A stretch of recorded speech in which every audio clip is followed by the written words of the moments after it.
of the intellectual cell, and Sri Vireshji, the district president, the dynamic district president of Davanagere, and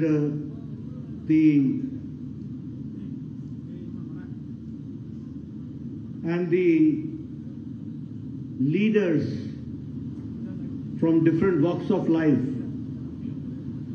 leaders in your own profession, doctors, engineers, chartered accountants, lawyers, and professionals.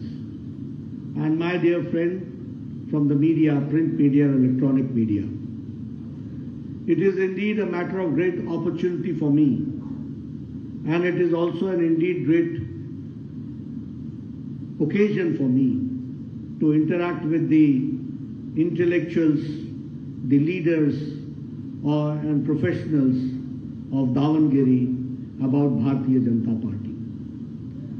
My previous speakers, Mr. Siddheshwaraji has talked and elaborated about the works being done by the Government of India.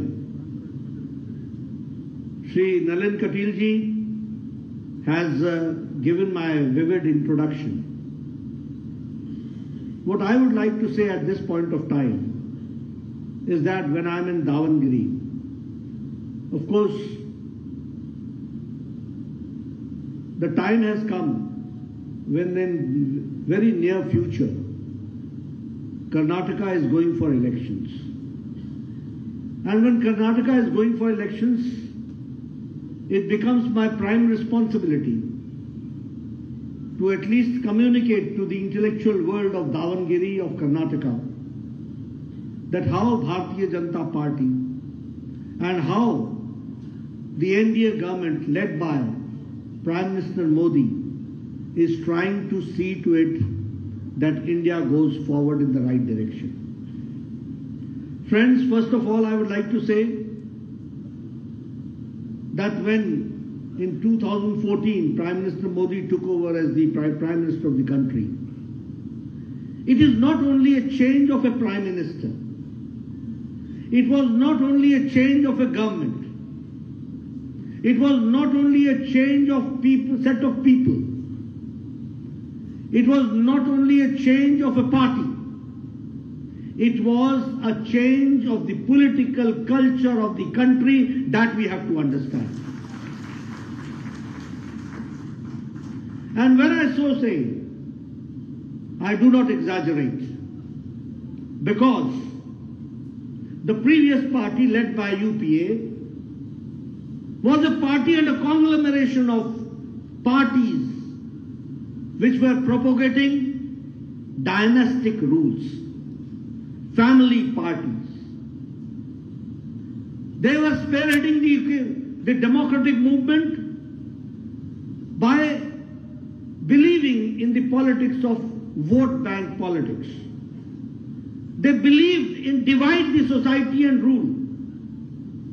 They were believing that we will divide according to religion, according to caste, and see to it that we rule forever or for a long time.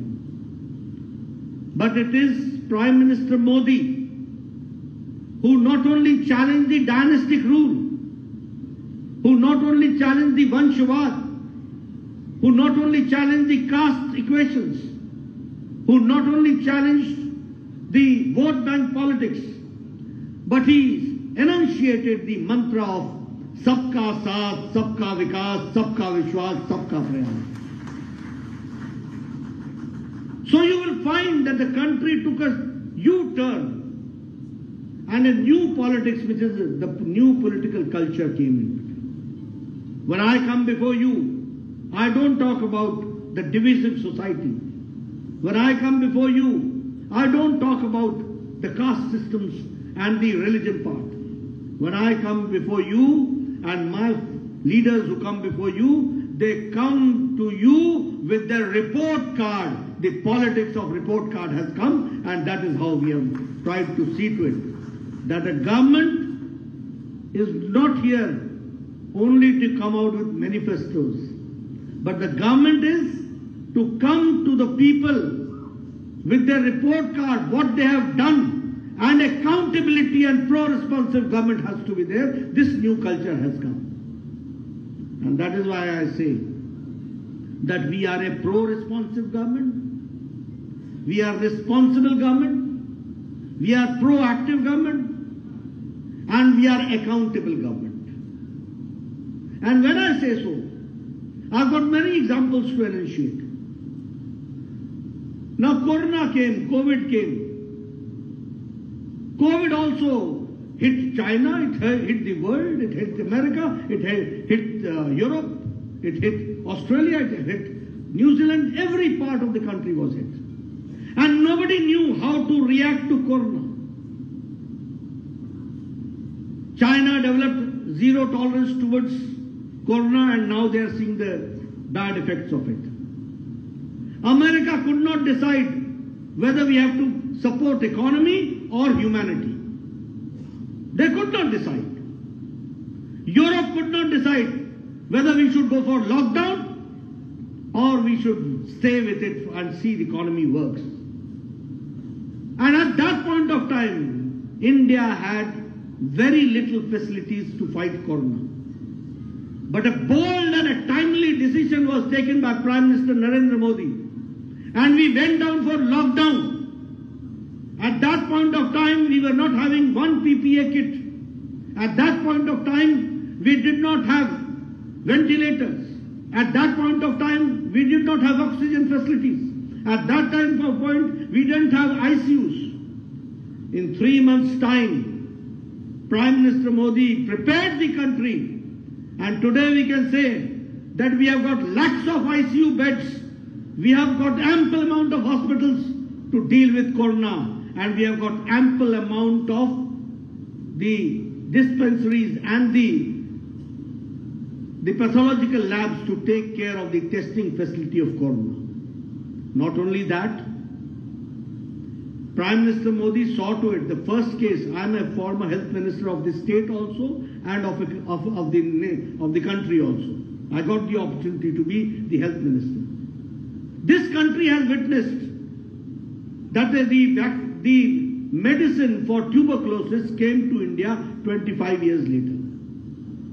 The medicine against tetanus became the national program. It took 28 years. Pulse polio took 28 years. Every program took 20 to 28 years. Japanese encephalitis medicine came to this country after 100 years.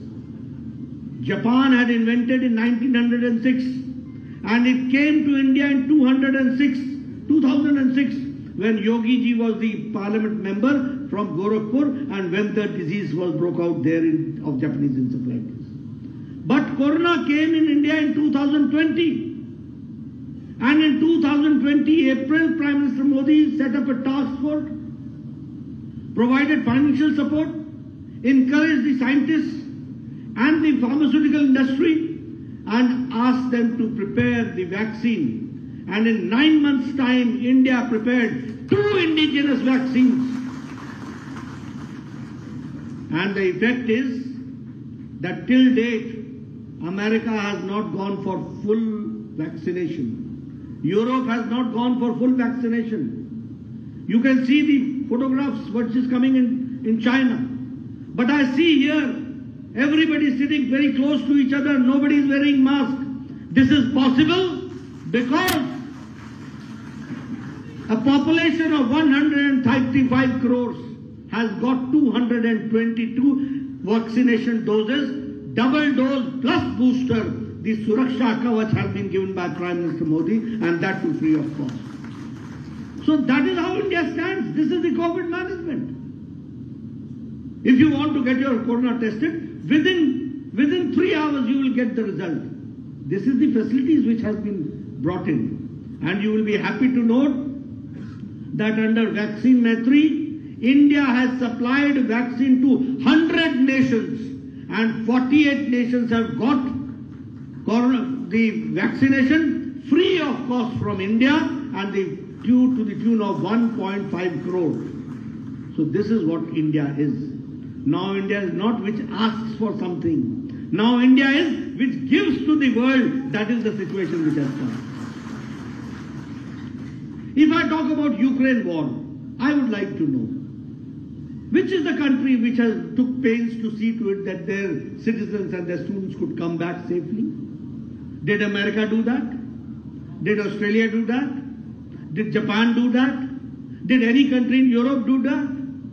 But it was Prime Minister Modi who had a talk with Putin at one point of time, and you had had a phone call with Zelensky and saw to it that war is stopped and safe passage is given to 32,000 students, and the whole external ministry was pressed into service. From various borders, 114 flights brought our Indians back. And along with Indians, students of other nations also with our tricolor flag, they also came out and they were also given a safe passage. This is changing India, which we have to understand. I talk about digital India. In December itself, I would like to say that in December, 782 UPI transactions have taken place. 782 crores. And to the tune of 13 lakh crore turnover that has taken place. Transactions have taken place. This is digital India. Once I got the opportunity to go to Australia, they said we are having health with digital. I said, okay, very good. I was there. I told them that yes, we have also got a digital program. He said, yes, what is that? I said, we have got 10 crore 72 lakh. 10 crore 72 lakh families, which comes to 50 crore people. Which comes to 50 crore people. Now this 50 crore people are getting Ayushman Bharat, a facility of 5 lakh rupees every year, the poor people, which is the 40% of the Indian population, and which Ayushman Bharat means the whole of American population, the whole of Mexico population, the whole of Canada population, and half of Europe population. That is our Ayushman Bharat. And this Ayushman Bharat, everything is paperless. You go to a hospital, you put your thumb, you get a green card, a golden card. You get yourself admitted in the hospital. You are a person from Karnataka, you are getting your facility in Tata Cancer Hospital, maybe in Mumbai. You go there. When you are discharged, the hospital, Tata Memorial Hospital, says that the person whose name is this, whose Ayushman card number is this, we have treated them. And there is a mobile message to the patient, were you admitted? Yes. Are you discharged? Yes. Are you satisfied? Yes. The moment he says yes, the money is transacted from Prime Minister Modi ji straight to that place. This is digital India. When I told this, they said, oh my God. Manika, God exists in India. We do it. This is what I would like to say when I talk about digital India. If I talk about the FDI, I am happy to say, and I am proud to say, that Karnataka in foreign direct investment has become #1 state in foreign direct investment. If I talk about changing India, digital India, I would also like to share with you. What do you know? That we have decided that the 5 lakh plus villages will get optical fiber broadband for 24 hours with broadband facility. You know how Indian villages are changing? And in 2014, the optical fiber was only 350 kilometers. Today it is reaching 2,80,000 kilometers. This is changing India.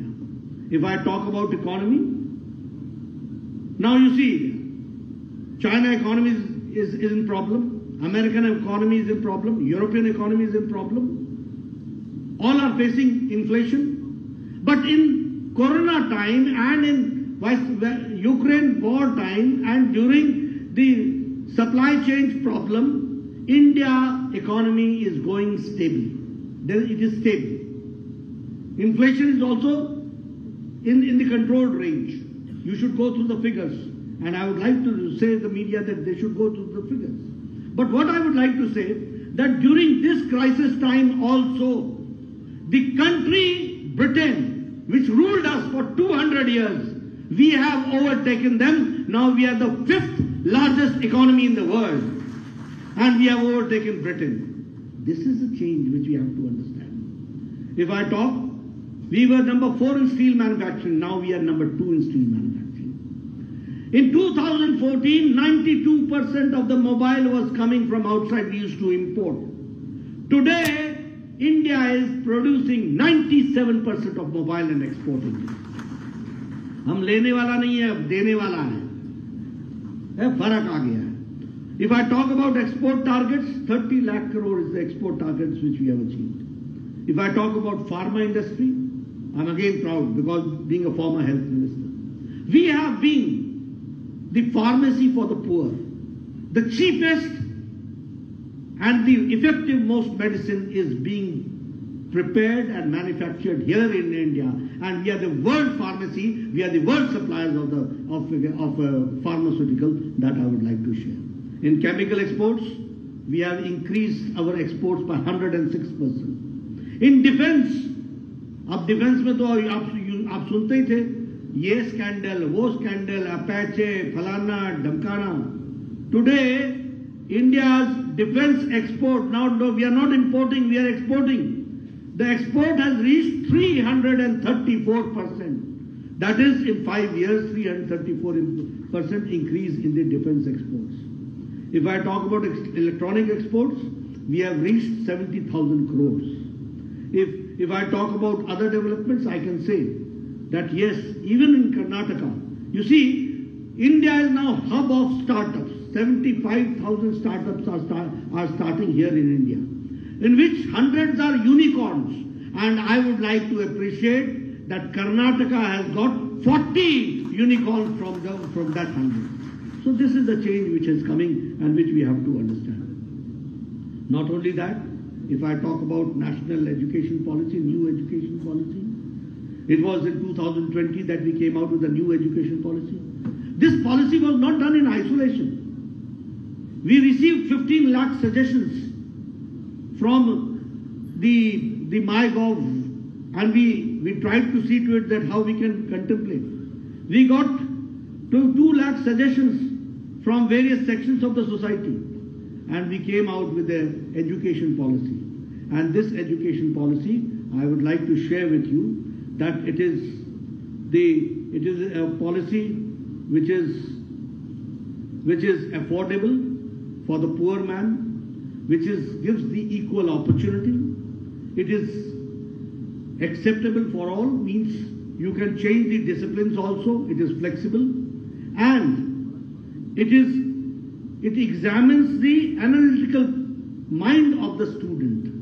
And the best thing is that education is being imparted in mother language. Before this, what happened? That because of the language problem, the 80% of the population, which was rural, did not get the opportunity, and the 20% of the people who were reading in foreign language, English or others, they were getting the opportunity. And they were getting the opportunity to the tune of 80%. But now education is being imparted in mother language, in Kannada, in Gujarati, in Marathi. You can give your medical examination in your own regional language. And now that is why the doctors will come out from the rural part, from India, from Bharat. That we have to understand. So it is this education policy which has brought the change. Before this, and now you very well know that in regional languages we are trying to see to it that the technical and the professional degrees should be developed and examination should be undertaken. I, as a health minister, feel proud to say that NEET, National Eligibility Entrance Test for Examination for Doctors, The examination was taken in 14 different languages. In 14 different languages. And that is how the people from various states were able to become doctors and go for all India competition, that we have to understand. As far as education is concerned, I'm proud to say that we had 16 Indian Institute of Technology. We have got now 23 Indian Institute of Technology. And we are now opening in 7 other countries the Indian Institute of Technology. And these countries are UAE, United Kingdom, Saudi Arabia, Malaysia, Thailand, Egypt, Qatar. Here we are going to open our Indian Institute of Technology. So, Indian education, the quality education, is not only being given to India, but to the world also, and we are trying to see to it that branding. If I talk about All Indians of Medical Sciences, it was Prime Minister Shri Atal Bihari Vajpayee. At that time, we had only 7. We had only 1 All Indians of Medical Sciences. He gave 6 medical colleges, All Indians of Medical Sciences. So it became, total number came 7. Now, under Prime Minister Modi ji, we are working on 23 All India Institute of Medical Sciences, and we are going forward. If I talk about the universities, from 723 universities, we have reached 1,043 universities. If I talk about the health policy, which came out in 2017, this health policy also is a policy where before this, the policy was only curative. You get a disease and then you cure it. We started doing it preventive, promotive, curative, and palliative, all together, and comprehensive health care. We should see to it that a person should not get diseased. He should not develop disease. And that is why the primary health centers, the number is 1,50,000, are being converted into welfare centers, health and welfare centers. And what we are trying to see to it, that at the age of 30, everybody's health should be screened. Whether he is diabetic or he is susceptible to diabetes, whether he is susceptible to pulmonary disease, whether he is susceptible to heart disease, and preventive part should take place at the age of 30. So this health preventive part has been taking place. And we have also developed that all pathis should come together. And for that also in Jamnagar, World Health Organization, WHO recognized Indian System of Medicine, Center for Indian Traditional System of Medicines is being developed. And the All Indians of Medical Sciences are having an Ayush block. So that means that cross-reference means an allopathic doctor can refer to the Ayurveda doctor, an Ayurveda doctor can refer to the allopathic doctor under the same roof. So co-sharing of the institution and cross-reference, that has also started. So this is how the health policy is being enunciated and developed, and see to it that the change is brought in. If I talk about the poor man, the common man, I am happy to share with you that the International Monetary Fund, IMF, has come out with the opinion, and it is their observation, that India's extreme poverty has been reduced to less than 1%. Now this is India. And this is not my observation, it is the observation of IMF. They say that the extreme poverty in India has been reduced to 1%. And the reason is that Pradhan Mantri Garib Kalyan Ann Yojana, out of 135 crores, 80 crore people are getting 5 kg of rice or wheat or 1 kg of pulses. So that nobody in the country should sleep hungry. Everybody should get food. And that is how India has reached this mission. If I talk about the Swachh Bharat mission, the Congress party mocked on the issue of Swachh Bharat. When Prime Minister Modi talked from the ramparts of Lal Killa, Red Fort, the Congress party said, look at this Prime Minister, he talks about toilets from the ramparts of Lal Killa. They could not understand Because they did not know the plight of the common man. Today I would like to share with you that this Swachhta Abhiyan has provided 12 crore toilets, and 12 crore toilets means 12 crore women are getting life with dignity to live. That is what we have to understand. This is women empowerment. These Congress people did not know that 12 crore women go for the natural needs into the fields. They don't have toilet facilities. What type of life we were leading? And when 12 crore women were there, so 12 crore children were also there. So what type of life we were leading? And to the tune of 12 crore, or we call it Izzat Ghar.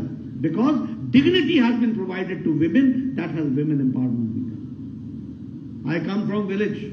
I remember the women folk used to go early morning at 5 o'clock and then they used to go to the jungle, pick woods or cut wood from the tree, bring it, and then they used to burn it, and then they used to cook for the family.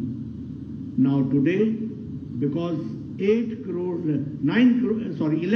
people in Ujjwala Yojana has got gas connection along with chula. Now our women folk within seconds with a lighter tuck se jalati hain. और 5 minute में चाय, आधे घंटे में भोजन, and families they see to it that the food is prepared. This is the difference which has come.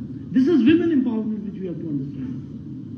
If I talk about Ayushman Bharat, as I said, who are the people? Who are the beneficiaries? It is not by caste, it is by profession.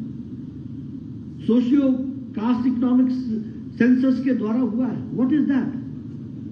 People, rickshaw wala, thela wala, ready वाला, फेड़ी वाला, सब्जी वाला, lift man, हमारा बस का driver, बस का cleaner, truck का ड्राइवर, ट्रक का cleaner, barber, rack picker, who picks up plastic from the rack, from the waste, rag pickers, they are beneficiaries of 5 lakh rupees yearly basis for health issues, and that is called health coverage. Now, the world is talking about universal health coverage. India has attained that universal health coverage because every poor man is now getting a health cover every year of 5 lakh, that we have to understand. So this is the change which has taken place. If I talk about Jal Jeevan Mission, 10 crore families are getting connection and 37 lakh are getting here in this Davanagere water connection. If I talk about Pradhan Mantri Awas Yojana, I would like to share with you. I'll take little time. When I was my MLA in 1993, my BDO, Block Development Officer, used to come to me and he said, Nadda ji, we are giving you one house for Indra Awas Yojana. I said, what will I do with this one Yojana, one house? 2 panchayats, 1 anar, 100 बीमार. मैं कहता था कि ये तू ही ले जा, जिसको मर्जी दे दे, ये मेरे को नहीं चाहिए. लेकिन today I am proud to say that today, because of Prime Minister Modi, Pradhan Mantri Awas Yojana, 3 crore 60 lakh houses have been constructed, and that is how we are doing it. In huge number. When I was an MLA, my executive engineer used to come and he used to say, sir, this year in the budget, you have got 1 crore and you have got 40 roads. Now where to spend? I said, where can you spend 1 crore in 40 roads? बोलता 40-40 हजार सब में डाल देते. मैं कहा करेगा क्या? What will happen? Then the scenario changed. Atalji became the Prime Minister of this country. And when Atalji became the Prime Minister of this country, we saw to it Pradhan Mantri Gramin Sadak Yojana, and each road got 10 to 15 crores for a year, and that is how the change came. Again, when the UPA government came, it was stopped, it was slowed. Again, when Prime Minister Modi became the Prime Minister, again the Pradhan Mantri Gramin Sadak Yojana was taken in full swing, and now every village is being connected by all-weather road. That is the situation which we have to understand. So friends, there are many schemes. If I talk about Karnataka, I am happy to say, to share with you that Vande Bharat Express, which starts from Mysore to Chennai, it was started by Prime Minister Modi. If I talk about the Bharat Gaurav Darshan train, which started from Bangalore to Kashi and to Ayodhya. So this is unity among diversity and unification of the country, and people will get the facilities because lakhs of people go and visit Kashi. If I talk about the phase 2 of the Kempagoda International Airport, that was also inaugurated. If I talk about the Kempagoda Statue of Prosperity, that was unveiled by Prime Minister Modi. And the new Mangalore port, that is going to boost the cruise tourism, and that is how we are looking forward, and that is also related with Karnataka, which I would like to share with you. If I talk about when Prime Minister Modi came in June 2020, he laid the foundation stone of 33,000 crores of various projects. That is how Karnataka is going forward. If I talk about the state government, the global investors meet, the commitment is of 9 lakh crores, and that is how I say that Karnataka in economy is going forward in the right direction under Basavaraj Bommai government. That we have to understand. I have already stated that foreign direct investment, Karnataka is number 1. I am happy to share with you that in aircraft and spacecraft sectors, Karnataka has got a 25% of share. And the defense, helicopters and aircrafts which are being manufactured, 70% is the share of Karnataka, 70% they are doing. The same way, 100% Konkan railway electrification is going on. If I talk about the Chief Minister's Rayata Vidya Nidhi, that is also to help not only farmers, but the weavers also and the fishermen also. That is how we are working. Expansion of roads. I am coming. I visited Tumkur. I visited Chitradurga. I am visiting Davanagere. All roads I have seen. You can find the difference of roads. Even Davanagere, I was talking to Basavarajji, and I was told that in Davanagere and the smart city, 1,000 crore is being spent only for the upliftment of Davanagere. So this is how the expansion is going on, and that we have to understand. The same way, if I talk about the education policy, I am happy to share that Karnataka is, as far as national education policy implementation is concerned, Karnataka is number 1. That we have to understand. The same way, Greenfield airport is coming out in Raichur, and that 286 crores are being spent for it. And in innovation index, Karnataka is number 1. That is what I would like to share with you. All this I am talking to you only to say that Bharatiya Janata Party, when we talk to the intellectuals, when we talk to the leaders of the society, when we talk to the leaders who lead in the different walks of life, I am coming as a responsible president of the party with my report card, my party's report card before you. And that is why I would like to say to you, I would not like to comment at this opportune time about Congress. Everybody knows their politics has been divide and rule. Division between brother, division between area, division between districts, division between water, division between territory. All this has been their style of functioning. But we believe in the mantra of Sabka Saath, Sabka Vikas, Sabka Vishwas, Sabka Prayas. Congress represents commission. Congress represents corruption. Congress represents casteism. We represent mission. We represent seva of the society. We represent development. The politics of development will go forward. And that is why I have come here to appeal to you, to see to it that you support Bharatiya Janata Party, you support the lotus, the Kamal, our symbol, and see to it that Karnataka goes forward in the right direction along with your support. You have given me a very patient hearing. Thank you very much. ಧನ್ಯವಾದಗಳು ಸನ್ಮಾನ್ಯ ರಾಷ್ಟ್ರಾಧ್ಯಕ್ಷ ನಡ್ಡಾಜಿ ಅವರಿಗೆ ವಂದನಾ ಅರ್ಪಣೆ. ನಮ್ಮ ಜಿಲ್ಲಾ ಪ್ರಧಾನ ಕಾರ್ಯದರ್ಶಿ H Nagaraj ಅವರು ವೃತ್ತಿಪರರು ಮತ್ತು